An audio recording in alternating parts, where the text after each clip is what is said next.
अगर एक और आवाज की ना तो जिंदा जला दूंगा। और हाँ, यहाँ पे चीखने चिल्लाने का कोई फायदा नहीं होगा। दूर दूर तक तेरी आवाज कोई नहीं सुनने वाला।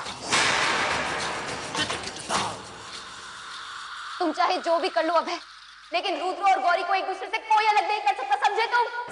इससे पहले भी लोगों ने बहुत कोशिश की है ये करने की, लेकिन कोई कभी नहीं कर पाया, और ना ही शिव जी के शहर में ये कोई कर पाएगा। याद रखो तुम मेरी बात।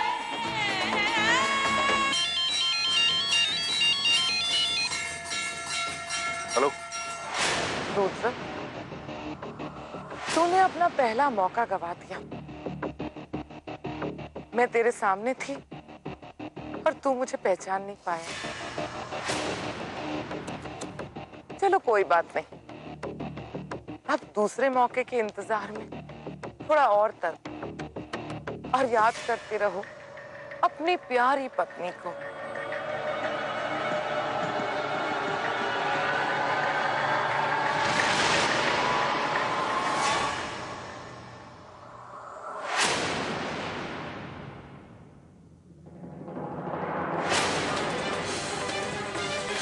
भैया, हेलो रुद्र। मामा। बेटा तू जल्दी से क्लिनिक पे आ जा, केतकी ने बोलना शुरू कर दिया है। वो तुझे रत्नेश के बारे में कुछ बताना चाहती है। आता हूँ माँ। माँ तू कह रही थी ना कि केतकी भाभी को मुझे रत्नेश भैया के बारे में कुछ बताना है, क्योंकि मैंने भी रत्नेश भैया को वो रायवाला में देखा है।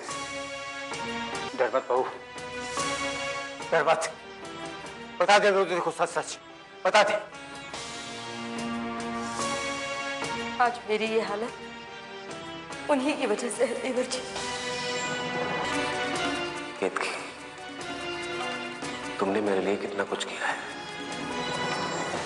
बस एक और काम, लेकिन उसके लिए तुम्हें मरना पड़ेगा।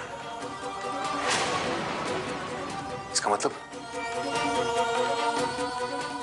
भैया मुझे और गौरी को अलग करना चाहते हैं। फोन पे ये धमकी तो एक औरत दे रही थी।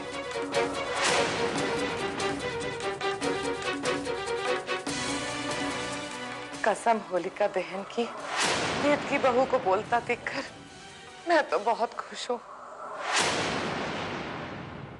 वैसे रुद्र बेटा, मेरी गौरी का कुछ पता चला? गौरी को बचा लीजिए देवर जी, गौरी को बचा लीजिए। गौरी को कुछ नहीं होगा भाभी, क्योंकि मुझे अब गौरी तक पहुंचने के सारे रास्ते मिल चुके हैं। हर सेकंड रुद्र, हर सेकंड 24 घंटे की मोहलत कम होती जा रही है। तुम्हारी बीवी मौत के करीब हो रही है। मैं तुझे ढूंढ लूंगा। पहली बात तो ये कि मुझे पता चल चुका है कि तू एक औरत नहीं, मर्द है। ठीक है, चलो ढूंढ लो मुझे। एक और हिंट दूं, तुम्हारे आसपास ही हूं मैं। तुम्हारी बीवी को मारने वाला राक्षस इसी भीड़ में छुपा है, ढूंढ लो। तुमने दूसरा मौका भी गवा दिया रुद्र। तुम्हारे सामने से निकल गया मैं और तुमने देखा। अब तुम्हारे पास आखिरी मौका है, मुझे पकड़ सकते हो तो पकड़ लो। ये तो मुझे कहाँ लेकर आया? अबे तुम ये सब क्यों कर रहे हो? देखो प्रेमदा, तुम मेरे प्लान के बारे में बहुत कुछ जान चुकी हो, इसीलिए मैं लेके आया तुम्हें यहाँ पे। मुझे तुम्हें बेहोशी की दवाई देनी पड़ी, लेकिन अगर तुम होश में होती तो अपनी पहले प्यार की पत्नी को बचाने के लिए मेरा बंडा फोड़ देती ना। तुम्हारे लिए प्रेमदा, तुम्हारे लिए मैं रुद्र और गौरी को अलग करके ही रहूंगा। रुद्र, गौरी को बचा लो।